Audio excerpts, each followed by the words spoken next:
काले काले बादल आसमान में छाए जा रहे थे। चारों तरफ अंधेरा सा छाने लगा था।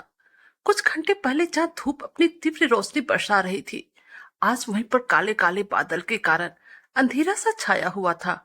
ऐसा लग रहा था कि किसी भी वक्त वर्षा जोर जोर से बरसने लगेगी और इन्हीं सब में करीब 40-50 की तादाद में मनुष्यों का समूह राम नाम सत्य है कि गुहार लगाता हुआ जल्दी जल्दी कदम बढ़ाता शमशान की ओर जा रहा था। और फिर उसी वक्त आकाश में बिजली कड़की और उसी क्षण पानी की बौछार का एक झोंका आया और अर्थी को भिगोते हुए आगे बढ़ गया। और फिर अचानक से काले काले बादल छटने लगे और बारिश की बूंदी भी थमसी गई। अचानक लाला जी को आभास हुआ कि जैसे अर्थी में कुछ हिला हो, लेकिन उसने इसे अपना भ्रम समझकर जाने दिया।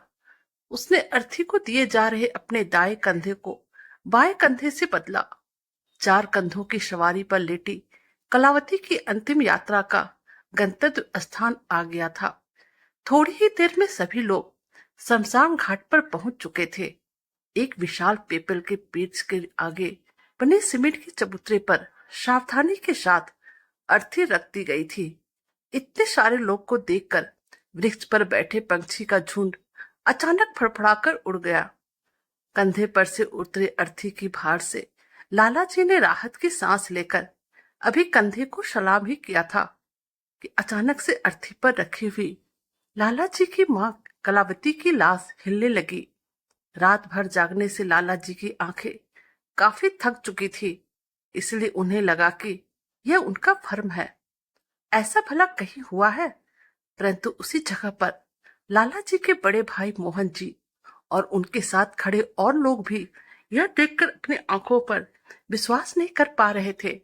मां की अर्थी वास्तव में कांप रही थी। अर्थी के पास खड़े लोग भय से पीछे हट गए थे। पास खड़े लोगों में कोई चिल्लाया, भूत भूत, भागो भागो। भीड़ में अफरा तफरी सी मच गई।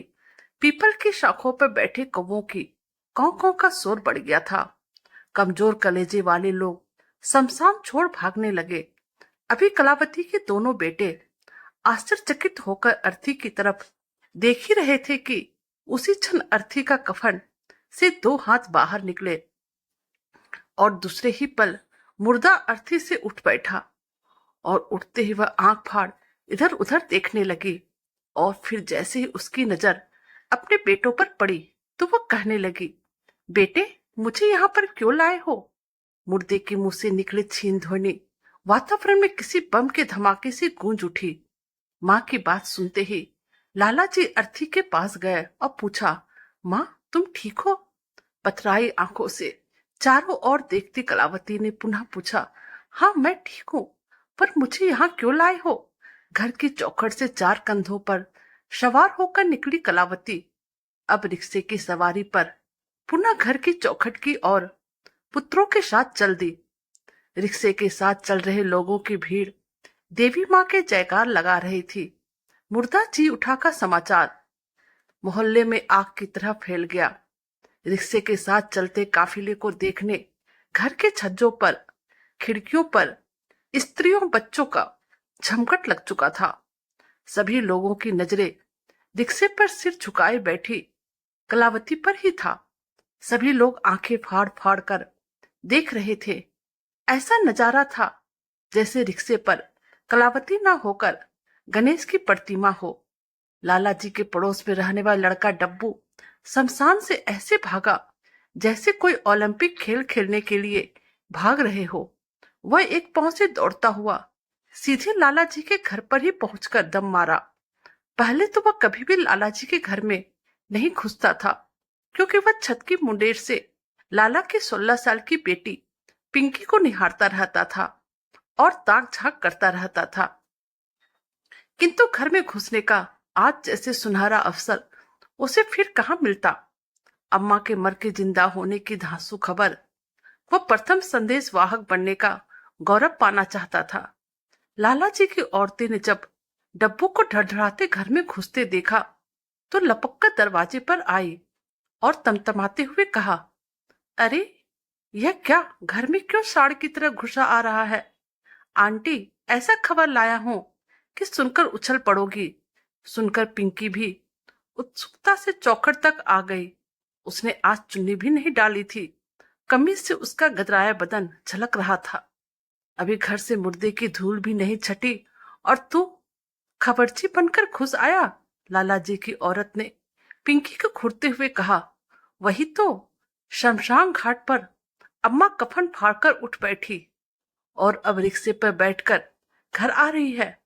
डब्बू ने कनखियों से पिंकी की तरफ ताकते हुए कहा। क्या अनाप शनाप बक रहा है?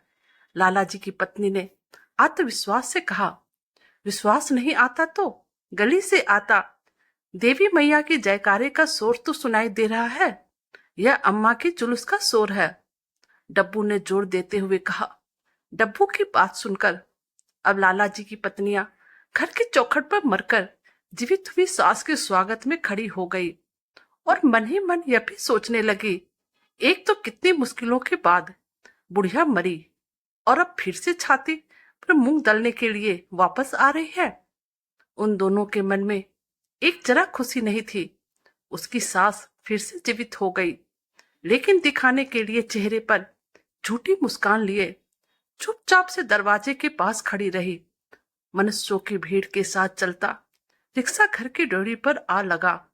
इतनी भीड़ तो कलावती की सब यात्रा में भी नहीं थी जितनी उसके जीवित होकर आने में हो गई थी। थकी हारी कलावती पुत्रों की सहायता से रिक्शे से उतरी। देवी माँ के जयकारों के बीच लोगों की कौतूहल भरी नजरों से अपने को बचाती वो घर में प्रवेश कर गई। मरकर जीवित होने के अपराध बोध से ग्रस्त थकी सी कलावती घर की चारपाई पर निढाल सी सो गई, या फिर लोगों के प्रश्नों से बचने के प्रयास में सोने का नाटक कर रही थी। कलावती तो सो गई, किंतु मोहल्ला जाग उठा था और अब तो कलावती के जिंदा होने की बात एक एक करके एक मोहल्ले से दूसरे मोहल्ले में भी होने लगी और अब इस अनाम से मोहल्ले को कलावती एपिसोड ने अचानक सुर्खियों में ला दिया था।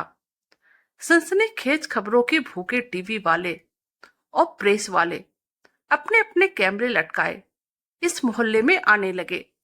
सभी को अपने न्यूज चैनल पर ज्यादा से ज्यादा टीआरपी बटोरना था। सभी लोग कलावती का इंटरव्यू लेने के लिए बेताब थे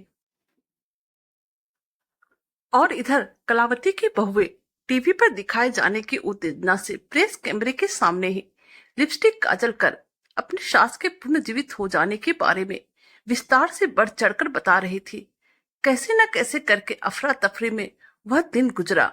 अगले दिन घर के सदस्यों एवं मोहल्ले के बड़े बूढ़ों की राय से जीवित हुए मुर्दे के दुष्प्रभाव की छाया के निवारण हेतु पंडित जी को बुलाए गए। पंडित लक्ष्मण प्रसाद ने आंख मूंदकर आकाश की ओर देखते हुए कोई मंत्र बुदबुदाया और उसके बाद अपने थैले से कर्म कांड संबंधित पोथा निकालकर उसके पन्ने पलटने लगे। पंडित लक्ष्मण प्रसाद जी के जीवन में भी यह पहला अवसर था जब कोई मरकर जीवित हुए किसी जीव के कर्म कांड संबंधित अनुष्ठान का निर्णय उन्हें देना था। अब उन्होंने कहना स्टार्ट किया। देखिए जजमान, आपकी माँ की मृत्यु निश्चित रूप से हो चुकी थी, किंतु ईश्वर कृपा से पूर्ण जन्म कर्म फलों के कारण इसी शरीर में उन्हें नया जीवन दिया गया है। कोने में खड़ी दोनों पत्नियां पंडित के ज्ञान दर्शन को समझने की चेष्टा में अपने अपने पतियों के समीप आ खड़ी हुई, किंतु इन लोगों को पंडित जी की कोई भाषा समझ में नहीं आ रही थी। पंडित जी बस बोले जा रहे थे और फिर उसी वक्त अचानक लाला जी ने झल्लाकर कहा, पंडित जी, यह कर्म कांड और कर्मफल के ज्ञान छोड़िए और हमें तो यह बतलाइए कि अब हमें करना क्या है। पंडित जी अपनी विद्वता के ज्ञान में फूलते हुए कहा, करना क्या है जजमान, अपनी मृत माँ की 13वीं कीजिए और उसके बाद अपनी पुनर्जीवित माँ का नया नामकरण संस्कार कीजिए। 13वीं में 11 पंडित को भोज कराए। अपनी मृत माँ की आत्मा शांति हेतु उसकी पसंद के वस्त्र एवं वस्तुओं का श्रद्धा अनुसार दान दक्षिणा करें। दोनों बहुएं पंडित जी द्वारा सुझाए गए इस खर्चीले 13वीं कर्म को पचा नहीं पा रही थी। अतः बड़ी बहू ने खींचते हुए कहा, पंडित जी, घर में जब कोई मरा ही नहीं, सास अंदर चारपाई पर भली चंगी लेटी है, तो काहे की तेरवी और काहे का फौज। अपने पंडिताई ज्ञान पर एक अनपढ़ स्त्री द्वारा लगाए गए प्रश्न के प्रहार से तिलमिलाए पंडित जी लाला जी से कहने लगे, देखिए जजमान, यदि आपकी मां की मृत्यु हुई ही नहीं थी तो काहे को अर्थी सजाई और काहे को शमशान गए। आपकी मां की मृत्यु तो अवश्य हुई है, किंतु ऊपर के दरबार में भी तो भूल चूक हो सकती है।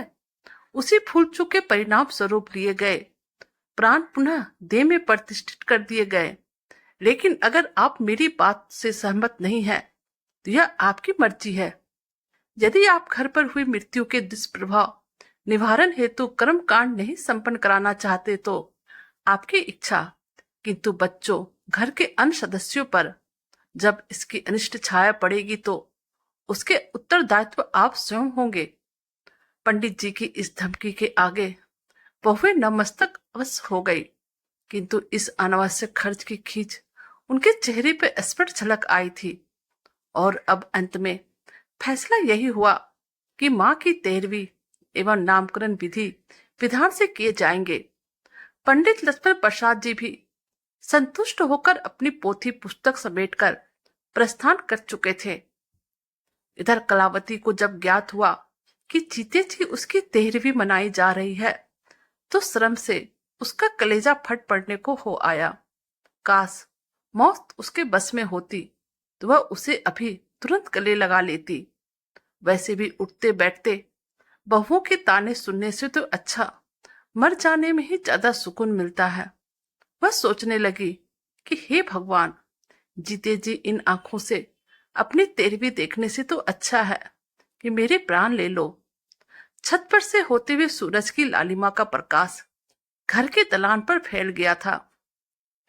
कोने के गमले में रखा तुलसी का पौधा पानी के अभाव में मुरझा गया था।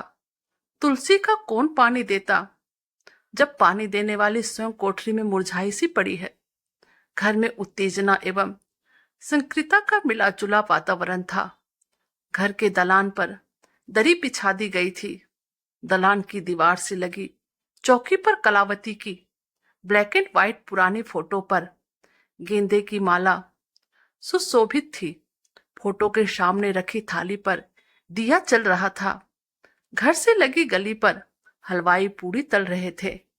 घर के बच्चे उत्साह से उछल कूद मचा रहे थे, क्योंकि आज उन्हें पूड़ियां और मिठाई खाने को मिलेगी।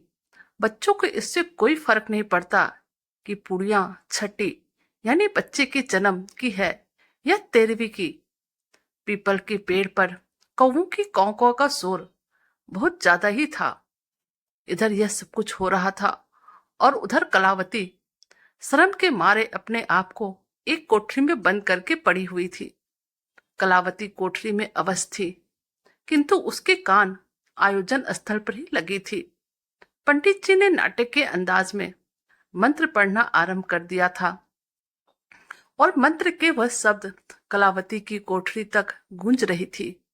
आज से करीब 50 साल पहले वह शादी के साथ फेरे ले मुंशी किशोर नाथ के साथ इस आंगन में आ गई थी और आज इसी आंगन में जीते जी उधर दलान में संपन्न होते यज्ञ से स्वाहा स्वाहा की ध्वनियां आ रही थी। कलावती अपने अतीत में खो चुकी थी। शादी करके आने के कुछ ही महीना बाद घर में प्रथम पुत्र के नामकरण का यज्ञ था। कलावती मां बन गई थी। उसके आंचल में दुग्धपान करता नन्हा सा बालक, उसका बड़ा बेटा लाला बबुआ आ गया था। और फिर कुछ सालों बाद ही कलावती के दूसरे पुत्र ने भी जन्म ले लिया था। उसने घर का यही आंगन 2 बच्चों के किलकारियों से गुलजार हो गया था। उस दिन उसे बड़ा आश्चर्य हुआ जब कलावती ने देखा कि उसकी एक भूरी गाय की डोर थामे चले आ रहे थे। पति ने मुस्कुराते हुए कहा था, घर में एक माँ तो तुम हो, मैं एक और माँ को लेकर आया हूं। आज कलावती को सब एक एक करके याद आ रहा है। और फिर कुछ देर बाद ही बर्तनों प्लेटों की आवाज से कलावती का ध्यान भंग हो जाता है। ब्राह्मण लोग तेरहवीं का भोज कर रहे थे। वातावरण में आलू पूरी की सुगंध फैले जा रही थी। उधर दलान में पंडित जी का थैला दान दक्षिणा सामान से भर गया था। पंडित जी 13वीं कर्म के बाद का पारंपरिक प्रवचन कर रहे थे। मेरा तेरा लेना देना, मोह माया सब छलावा है और बस एक ईश्वर ही सत्य है के वाक्य से पंडित जी ने अपने प्रवचन का समापन किया। जजमान, आपकी माताजी का 13वीं कर्म तो संपन्न हुआ। अब अपनी माताजी के नामकरण संस्कार हेतु बुलाइए। पंडित जी ने संतुष्टिपूर्ण मुद्रा में कहा। दोनों पुत्र और उनके पीछे उनकी पत्नियां कलावती की कोठरी में प्रवेश करते हैं। कलावती खुली आंखों से सो रही थी, शांत एवं निश्चल। उठो माँ, पंडित जी नामकरण के लिए बुला रहे हैं। वह उसे हिलाते हैं, लेकिन कलावती का ठंडा शरीर एक तरफ को लुढ़क जाता है, किंतु उसकी खुली आंखें जैसे कहीं कुछ खोज रही थी। कहानी अच्छी लगे तो प्लीज चैनल को लाइक कीजिए, सब्सक्राइब कीजिए और शेयर कीजिए। Thank you.